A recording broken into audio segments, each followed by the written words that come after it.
একটা মিসাইল যেটা আকাশ ফুঁড়ে আসে আর শত্রুর র্যাডার বুঝে ওঠার আগেই সব শেষ।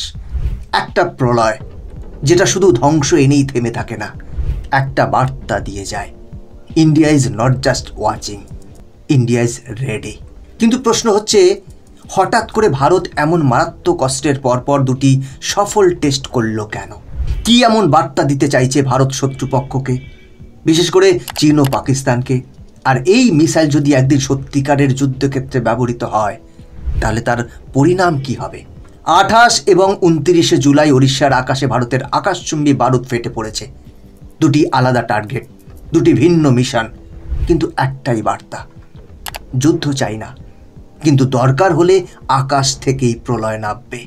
আজকের এই ভিডিওতে আমরা খুলে দেখব প্রলয় মিসাইলের ভিতরের গোপন প্রযুক্তি, তার বিধ্বংসী পরিসংখ্যান আর সেই কৌশলগত মনোভাব যা গোটা দক্ষিণ এশিয়ার সামরিক হিসাব বদলে দিতে চলেছে।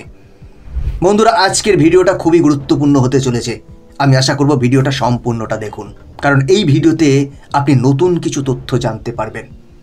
নমস্কার, আমি গৌতম আছি আপনাদের সাথে। তাহলে চলুন দেরি না করে ভিডিওটি শুরু করা যাক। বন্ধুরা, প্রথমেই প্রশ্ন ওঠে, কি এই প্রলয়? প্রলয় হলো ভারতের তৈরি একটি কোয়াশি ব্যালিস্টিক ট্যাকটিক্যাল মিসাইল। এটি স্বল্প পাল্লার হলেও অত্যন্ত দ্রুত এবং বিধ্বংসী। এর রেঞ্জ 150 থেকে 500 কিলোমিটার পর্যন্ত এবং বিশেষভাবে ডিজাইন করা হয়েছে যাতে শত্রুর আকাশে থাকা র্যাডার একে সহজে শনাক্ত করতে না পারে। এই মিসাইলটি ফায়ার অ্যান্ড ফরগেট প্রযুক্তির উপর ভিত্তি করে তৈরি, অর্থাৎ একবার লক্ষ্যবস্তু নির্ধারণ করে ছোড়া হলে আর পিছনে ফিরে তাকাতে হয় না। এতে ব্যবহার করা হয়েছে ম্যানুভারেবল রি এন্ট্রি ভেহিকেল মানে MARV প্রযুক্তি, যার ফলে এটি শেষ মুহূর্তেও নিজের গতিপথ পাল্টে শত্রুর প্রতিরক্ষা ব্যবস্থা ভেঙে ঢুকে পড়তে পারে। প্রলয় মিসাইলকে মোতায়েন করা যায় মোবাইল টাট্রা ট্রাক থেকে, যার মানে হচ্ছে এটি ব্যাটেল ফিল্ডের যে কোনো প্রান্ত থেকে দ্রুত লঞ্চ করা সম্ভব এবং সেই কারণেই একে বলা হচ্ছে ভারতীয় সেনাবাহিনীর ভবিষ্যতের ট্যাকটিক্যাল গেম চেঞ্জার। তাহলে আপনার এটা জানা দরকার যে আসলে পরীক্ষার দিন ঠিক কী ঘটেছিল, পরীক্ষার রেজাল্ট কি। 2025 সালের 28 এবং 29 জুলাই ওড়িশার doctor APJ Abdul Kalam test range থেকে সফলভাবে উৎক্ষেপণ করা হয় ভারতের নতুন প্রজন্মের প্রলয় মিসাইল। দুটি ভিন্ন মিশন প্রোফাইলে পরিচালিত এই পরীক্ষাগুলিতে লক্ষ্যবস্তু ছিল 400 থেকে 470 কিলোমিটার দূরে এবং প্রতিবারেই মিসাইলটি নিখুঁতভাবে আঘাত হানে। এর গতি ছিল ম্যাক 2.3 থেকে ম্যাক 3, অর্থাৎ শব্দের চেয়েও প্রায় 3 গুণ দ্রুত, যার ফলে শত্রুর র্যাডার এই মিসাইল শনাক্ত করার আগেই তা ধ্বংস নামিয়ে আনে। প্রলয় মিসাইলের সার্কুলার এরর প্রবাবিলিটি মানে CEP মাত্র 10 মিটার, অর্থাৎ লক্ষ্যবস্তুর কাছাকাছি আঘাত হানার নির্ভুলতা অত্যন্ত উন্নত। এতে ব্যবহৃত হয়েছে ম্যানুভারেবল রি এন্ট্রি ভেহিকেল প্রযুক্তি, যা মিসাইলটিকে শেষ মুহূর্তে দিক পাল্টানোর সক্ষমতা দেয়। ফলে এটি কার্যত র্যাডার এবং এয়ার ডিফেন্স সিস্টেমের ধরাছোঁয়ার বাইরে থাকে। এই মিসাইলটি ছোড়া হয় 12x12 Tatra high mobility truck থেকে, যা ব্যাটেল ফিল্ডে মোবাইল অপারেশনের জন্য উপযোগী। প্রতিটি মিসাইলের ওজন প্রায় 5 টন এবং এতে 200 থেকে 500 কেজি ওজনের হাই এক্সপ্লোসিভ ফ্র্যাগমেন্টেশন ওয়ারহেড বহন করা যায়। DRDO জানিয়েছে এই সফল পরীক্ষাগুলো ভারতের প্রিসিশন স্ট্রাইক ক্যাপাবিলিটিকে এক নতুন মাত্রায় নিয়ে গেছে এবং ভারতীয় সেনাবাহিনীর দ্রুত প্রতিক্রিয়া ও কৌশলগত প্রস্তুতি আরও জোরদার করেছে। এবার এখানেই প্রশ্ন আসে, ভারতের এত বড় সাফল্যের পর বিশ্বজুড়ে এর প্রতিক্রিয়া কি তৈরি হয়েছে? বন্ধুরা, প্রলয় মিসাইলের সাম্প্রতিক সফল উৎক্ষেপণ বিশ্বে তোলপাড় ফেলে দিয়েছে।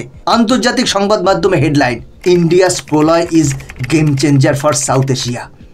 এই মিসাইলটি প্রতি ঘন্টায় প্রায় 6000 থেকে 7500 কিলোমিটার গতিতে ছুটে যেতে পারে এবং এটি 150 থেকে 500 কিলোমিটার পর্যন্ত লক্ষ্যবস্তুতে আঘাত আনতে সক্ষম।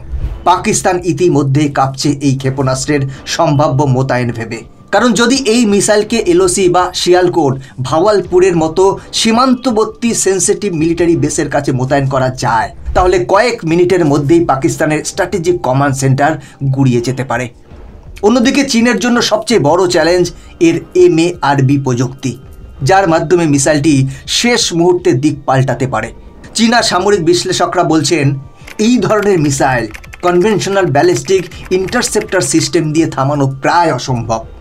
অতএব প্রলয় এখন শুধু ভারতের যুদ্ধক্ষেত্রের জন্য নয়, দক্ষিণ এশিয়ার শক্তির ভারসাম্য বদলে দেওয়ার মতো একটি স্ট্র্যাটেজিক হাতিয়ার হয়ে উঠছে।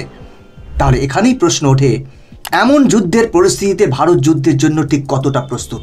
কেউ যুদ্ধ চায় না, কিন্তু যুদ্ধ প্রতিরোধের সবচেয়ে বড় অস্ত্র হলো প্রস্তুতি। আর ভারতের নতুন মিসাইল প্রলয় গোটা বিশ্বের সামনে সেই প্রস্তুতির ঘনঘটা বাজিয়ে দিল। প্রলয় মূলত একটি নন নিউক্লিয়ার ট্যাকটিক্যাল মিসাইল, যার লক্ষ্য কনভেনশনাল ব্যাটেলফিল্ড। এটিকে ডিজাইন করা হয়েছে বিশেষভাবে ভারতীয় সেনার স্ট্রাইক ক্রপ এর জন্য, যাতে যুদ্ধ শুরু হোক বা না হোক সীমান্তে প্রতিপক্ষের সামরিক ঘাঁটি লক্ষ্য করে মুহূর্তের মধ্যে আঘাত আনা যায়। এলওসি হোক বা এলএসি, 150 থেকে 500 কিলোমিটার রেঞ্জ, মানে এই মিসাইল ভারতীয় ভূখণ্ড থেকেই চীন বা পাকিস্তানের গভীর ঘাঁটিগুলিকে আঘাত করতে পারে। প্রতিক্রিয়া নয়, এখন ভারত চাইলে প্রথম আঘাত হানার ক্ষমতা রাখে, এবং তা একেবারে সেকেন্ডের মধ্যে। সুতরাং একথা নিশ্চিতভাবে বলা যায়, প্রলয় কেবল একটি মিসাইল নয়, এটি ভারতের পক্ষ থেকে একটি কূটনৈতিক বার্তা। আমরা শান্তি চাই, কিন্তু আমরা প্রস্তুত, একেবারেই প্রস্তুত। তবে কিছু গুরুত্বপূর্ণ প্রশ্ন এখানে রয়ে যায়। যখন গোটা বিশ্বযুদ্ধের ভয়াবহ ছায়ার নিচে দিন কাটাচ্ছে, তখন ভারত কি কেবল আত্মরক্ষার প্রস্তুতি নিচ্ছে, নাকি এ এক নিঃশব্দ বার্তা ভারতের দিকে তাকালে প্রলয় ঝড় হয়ে আসবে? আপনি কি মনে করেন, চীন বা পাকিস্তান কি এই বার্তার গভীরতা বুঝতে পেরেছে? যুদ্ধ যদি বাস্তবেই শুরু হয়, প্রলয় কি ভারতের প্রথম প্রতিক্রিয়া হবে? আর সবচেয়ে বড় কথা, ভারত কি সত্যিই যুদ্ধের জন্য প্রস্তুত? আপনার মতামত কমেন্ট করে জানান। বন্ধুরা, আজকের ভিডিও এখানেই শেষ করছি। এরকমই ইনফরমেটিভ ভিডিও দেখার জন্য চ্যানেলটিকে সাবস্ক্রাইব করে বেল আইকনটি প্রেস করে রাখুন। দেখা হচ্ছে পরবর্তী ভিডিওতে। জয় হিন্দ।